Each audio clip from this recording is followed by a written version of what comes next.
নমস্কাৰ, মই মমিনুৰ ইছলাম, কুমা পৰিষদীয় সমষ্টিৰ প্ৰাক্তন MCLA।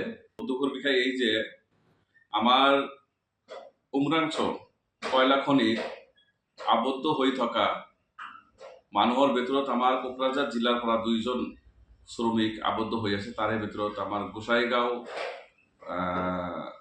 সাব ডিভিশনৰ ভাৱৰাপুৰী থানাৰ অন্তৰ্গত এজন আৰু ফকিৰাগ্ৰাম থানাৰ অন্তৰ্গত এজন শ্ৰমিক আবদ্ধ হৈ আছে।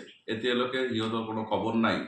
তো আমি অসম চৰকাৰক অনুৰোধ কৰোঁ যে অতি সোনকালে এই শ্ৰমিক দুজনৰ উদ্ধাৰ কৰিব যেন লাগে, আৰু লগতে এই কয়লা খনিৰ লগত জড়িত থকা যি সিন্ডিকেট জড়িত আছে সেই সিন্ডিকেটৰ বিৰুদ্ধে তদন্ত কৰিব লাগে, আৰু SIT গঠন কৰি এই সিন্ডিকেটৰ বিৰুদ্ধে যিমান মানুহ জড়িত হৈ আছে সেই মানুহক কৰায়ত্ব কৰিব লাগে। তাৰ কাৰণে আমি অসম চৰকাৰক অনুৰোধ জনাওঁ।